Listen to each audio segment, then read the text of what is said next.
Hello, नमस्कार, आदाब, सत श्री अकाल। कैसे हैं दोस्तों? आज कुछ नए करंट अफेयर के साथ मैं चंदा धामीजा फिर से हमारी channel CTC crack the current पर आपसे जुड़ चुकी हूँ।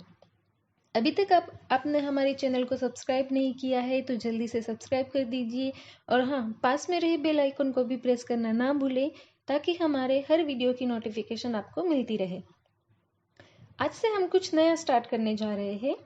आपके लिए क्वेश्चन ऑफ द डे का एक क्वेश्चन दिया जाएगा और उसका आंसर आपको कमेंट बॉक्स में देना होगा। उसके रिलेटेड कोई भी इंफॉर्मेशन आपके पास है तो वो भी आप लिख सकते हो। नेक्स्ट वीडियो में हम उसके बारे में डिटेल में डिस्कशन करेंगे। तो चलिए आज से स्टार्ट करते हैं हमारा क्वेश्चन ऑफ द डे का। फर्स्ट क्वेश्चन है, हाल ही में किस देश ने आधिकारिक रूप से WHO यानी कि वर्ल्ड हेल्थ ऑर्गेनाइजेशन से अलग होने का ऐलान किया है? आपके ऑप्शन है ए भारत ने, बी अमेरिका, सी इटली, डी चीन। इन चारों में से जो भी आंसर है वो आप कमेंट बॉक्स में लिख के हमें बता सकते हैं। ठीक है, तो चलिए स्टार्ट करते हैं आज के वीडियो का फर्स्ट क्वेश्चन। और हमारा पहला क्वेश्चन है, हाल ही में कौन सा देश ओरी और रूबेला मुक्त बना है? जी हाँ दोस्तों, हाल ही में कौन सा देश ओरी और रूबेला मुक्त बना है?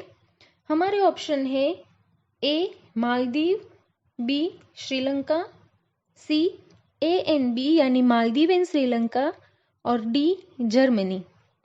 तो हमारा करेक्ट आंसर हो जाएगा सी मालदीव एंड श्रीलंका।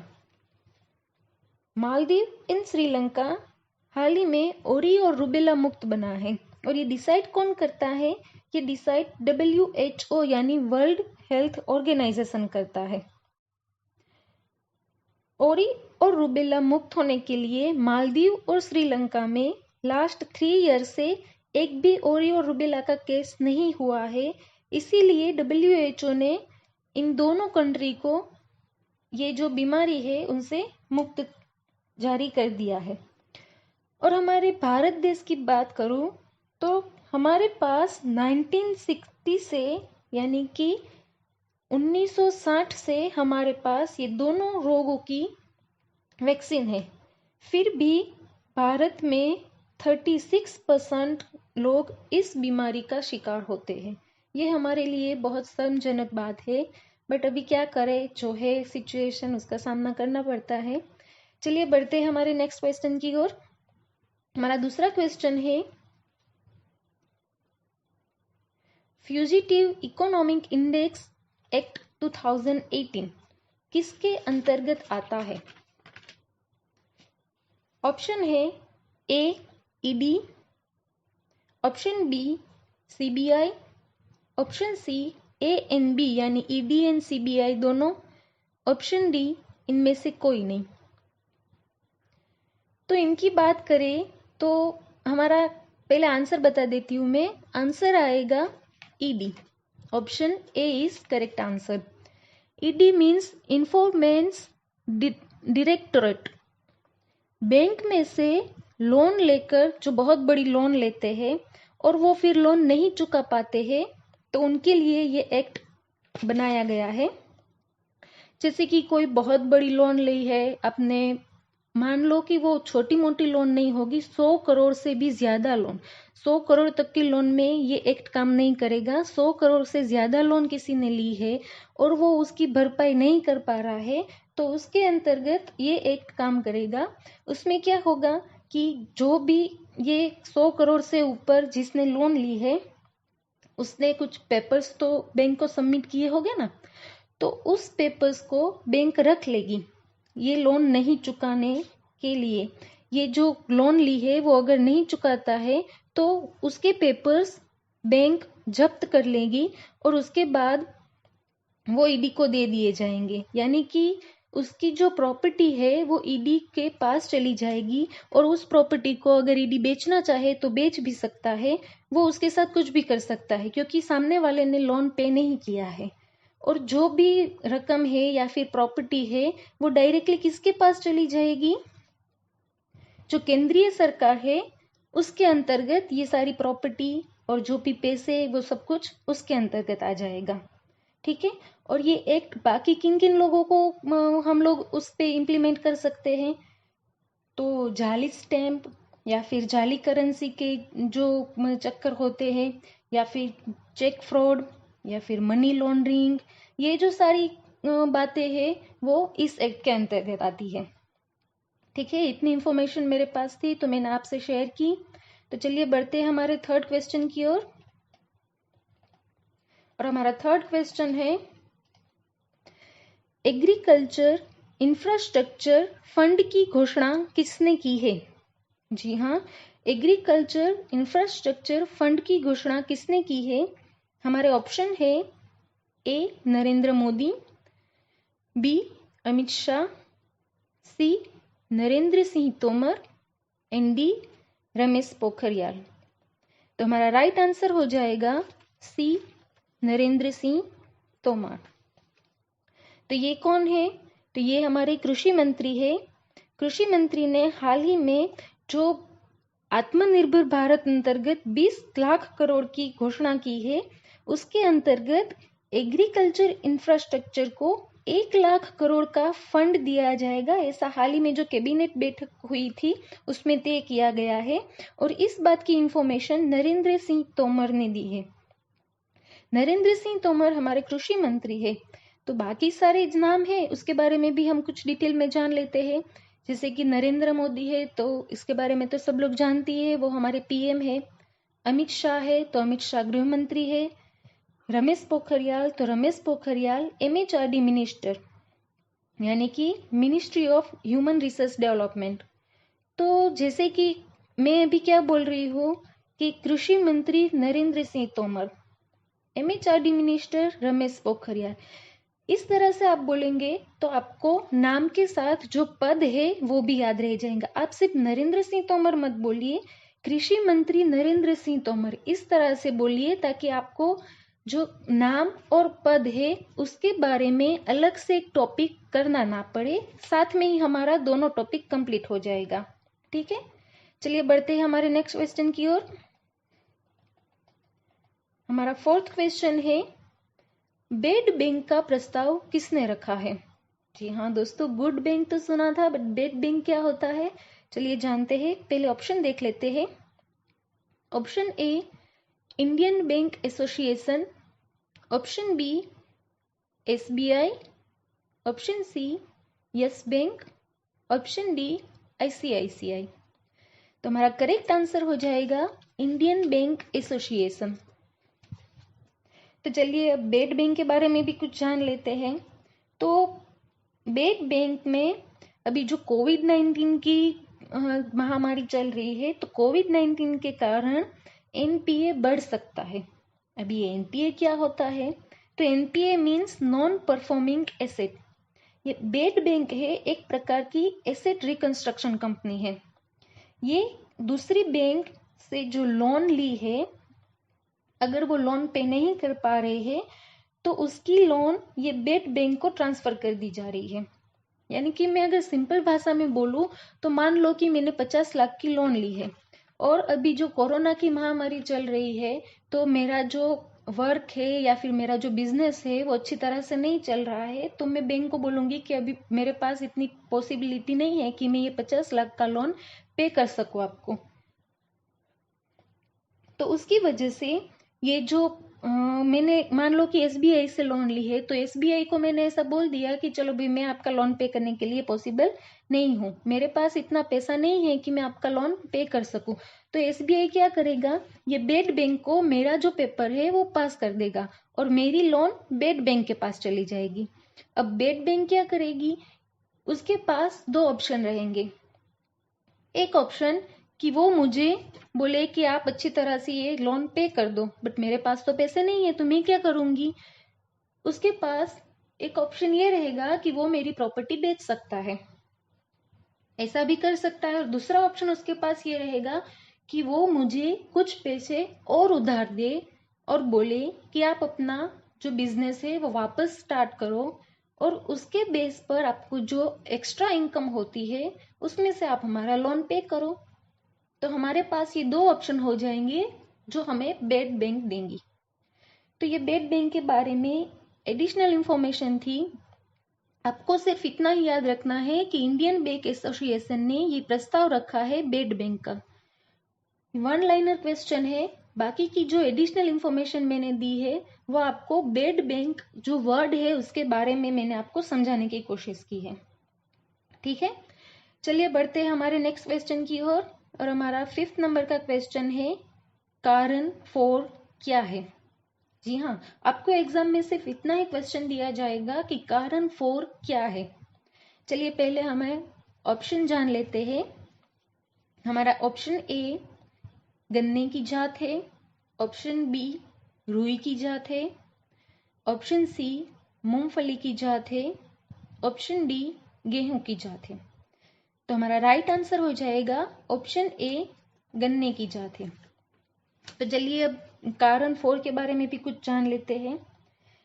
कारण फॉर ICAR यानी Indian council of agricultural research, मैं फिर से बोल रही हूँ, ICAR Indian council of agricultural research sugar cane breeding institute प्रादेशिक केंद्र करनाल हरियाणा ने ये विकसित की है। अभी इसकी गन्ने की जात है तो कुछ तो नया होगा, जो इतनी सारी मेहनत की है सब लोगों ने। तो इसमें क्या नया है कि ये जल्दी से बड़ी होती है। जी हाँ, थोड़े ही टाइम में इसको हम अच्छी तरह से निकाल भी सकते हैं। उत्पादन में ये ज्यादा मात्रा में होती है। इसका जूस निकाल के अगर हम शुगर बनाने जाए तो वो भी अच्छी तरह से और ज्यादा बन सकती है।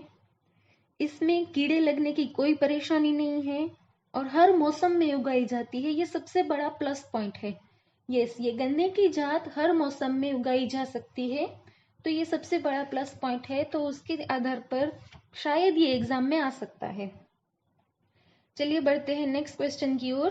क्वेश्चन नंबर 6, देश में 100% LPG कनेक्शन वाला पहला राज्य कौन सा बना है। जी हाँ, हाल ही में एक राज्य 100% LPG कनेक्शन वाला बना है, तो वो कौन सा है। चलिए हमारे ऑप्शन जान लेते हैं। Option A Madhya Pradesh, option B Himachal Pradesh, option C Uttar Pradesh, option D Maharashtra. तो हमारा करेक्ट आंसर हो जाएगा ऑप्शन बी हिमाचल प्रदेश। हिमाचल प्रदेश में LPG कनेक्शन 100% हो गया है।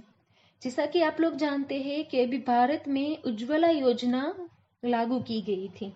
उज्ज्वला योजना के अंतर्गत हर एक घर में LPG कनेक्शन होना चाहिए। हर एक राज्य में इस तरह से इसको लागू करने की घोषणा की गई थी। बट हिमाचल प्रदेश की बात करें तो हिमाचल प्रदेश में अगर मान लो कि कोई वहां से ट्रांसफर होके दूसरी जगह पे चला गया है या फिर दूसरी जगह से ट्रांसफर होके हिमाचल प्रदेश आ गया है, तो उसके पास पूरे पेपर नहीं होंगे तो वो उज्ज्वला योजना से वंचित रह जाएगा। हिमाचल प्रदेश की सरकार ने एक हिमाचल गृहिणी सुविधा नाम की योजना लॉन्च की। इस योजना में क्या था कि हिमाचल प्रदेश में उज्ज्वला योजना अंतर्गत जितने लोगों को लाभ नहीं मिला था LPG कनेक्शन का, उन लोगों को LPG कनेक्शन दिया गया है। यानी कि उज्ज्वला योजना के अंतर्गत जिन लोगों के पास LPG कनेक्शन थे उन लोगों तो पहले से मिल ही चुका था, बाकी जो रह चुके थे उसमें हिमाचल गृहिणी सुविधा योजना के अंतर्गत LPG कनेक्शन दिए गए हैं। इस तरह से 100% LPG कनेक्शन वाला पहला राज्य हिमाचल प्रदेश बन गया है। चलिए बढ़ते हैं हमारे नेक्स्ट वीडियो की ओर। फ्रेंड्स, अभी तक आपने मेरी चैनल को सब्सक्राइब नहीं किया है तो प्लीज जल्दी से सब्सक्राइब कर दीजिए और इस वीडियो को लाइक करना ना भूलें। हमारा 7th क्वेश्चन है, ब्लूमबर्ग इंडेक्स की सूची में मुकेश अंबानी ने किसे पीछे छोड़ दिया है। ऑप्शन देख लेते हैं पहले। Option A Bill Gates, option B Jeff Bezos, option C Warren Buffett and option D Mark Zuckerberg. Right answer हो जाएगा option C Warren Buffett. Mukesh Ambani Warren Buffett को पीछे छोड़कर 8वें स्थान पर पहुंच गए हैं। वॉरेन बफेट ने अपनी 290 करोड़ डॉलर दान में देने के कारण मुकेश अंबानी 8वें स्थान पर पहुंच गए हैं और वॉरेन बफेट 9वें स्थान पे है अभी। चलिए बढ़ते हैं नेक्स्ट क्वेश्चन की ओर। क्वेश्चन नंबर 8, हाल ही में किसने हॉकी इंडिया के अध्यक्ष पद से इस्तीफा दिया है? Option A Mohammad Mushtaq, option B Gyanendro Ningombam, option C Manpreet Singh, option D Rajendra Singh. Right answer हो जाएगा मोहम्मद मुश्ताक। जी हाँ, मोहम्मद मुश्ताक ने कुछ निजी मामलों की वजह से अभी इस्तीफा दे दिया है और उसकी जगह पे अभी जो ये ऑप्शन बी में ज्ञानेंद्रो है वो उसका स्थान लेंगे। चलिए बढ़ते हैं नेक्स्ट क्वेश्चन की ओर। हमारा नेक्स्ट क्वेश्चन है, हाल ही में भारत ने किस देश से अपाचे और चिनूक जैसे हेलीकॉप्टर खरीदे हैं? हमारे ऑप्शन है option A Russia, option B Japan, option C चीन, ऑप्शन डी अमेरिका। ये तो सबको पता ही होगा, करंट में भी बहुत रहा है ये क्वेश्चन। तो हमारा राइट आंसर हो जाएगा ऑप्शन डी अमेरिका। अमेरिका ने भारत को अपाचे और चिनूक की डिलीवरी कर दी है। और चिनूक की एक खास बात बोलूँ तो ये ऐसा हेलीकॉप्टर है जो पानी में भी तैर सकता है, यानी कि अगर ज़रूरत पड़े तो हवा में भी उड़ सकता है और पानी में ज़रूरत पड़े तो पानी में भी बोट के जैसे तैर सकता है। चलिए बस बढ़ते हैं हमारे वीडियो के लास्ट क्वेश्चन की ओर। और हमारा आज का लास्ट क्वेश्चन है, हाल ही में किस जाति के लिए गुजरात सरकार ने आरक्षण समिति का गठन किया है? Option A Bharwad, option B Charan, option C Rabari और ऑप्शन डी इनमें से कोई नहीं। सॉरी फ्रेंड्स, यहाँ पे ऑप्शन डी में ये तीनों आएंगे क्योंकि इन तीनों के लिए गुजरात सरकार ने आरक्षण समिति का गठन किया है, भरवाड़, चारण और रबारी, यानी कि राइट आंसर डी और यहाँ पे आ जाएगा ए बी सी तीनों। तो इसके बारे में थोड़ा डिटेल में जान लेते हैं। गुजरात की बात आई है तो गुजरात के बारे में गुजरात के सीएम विजय रूपाणी, गुजरात की कैपिटल गांधीनगर और गवर्नर है आचार्य देवव्रत। गुजरात के बारे में और डिटेल में बोलूं तो रूफटॉप इंस्टॉलेशन में फर्स्ट है। सबसे पहले टीजर गन यूज करने वाली पुलिस भी गुजरात की ही है। गुजरात में सुजलाम सुफलाम जल संचय योजना अभी चल रही है। उसमें क्या होता है कि बारिश की मौसम से पहले जो सारे तालाब या नदी होती है उसको अच्छी तरह से क्लीन करके डीप करना पड़ता है ताकि बारिश के मौसम में ज़्यादा पानी वहाँ पे स्टोर कर सके। और उम्र आंगनवाड़ी पहल भी अभी गुजरात सरकार ने ही लॉन्च की थी। तो आज के हमारे करंट अफेयर्स का वीडियो यहीं पे ख़त्म होता है। मेरी चैनल को लाइक सब्सक्राइब करना ना भूलें, पास में रहे बेल आइकन को भी दबाना ना भूलें ताकि हर एक नए वीडियो की नोटिफिकेशन आपको मिलती रहे। मिलते हैं अगले करंट अफेयर्स के वीडियो में कुछ नए करंट अफेयर्स के साथ। Bye everyone.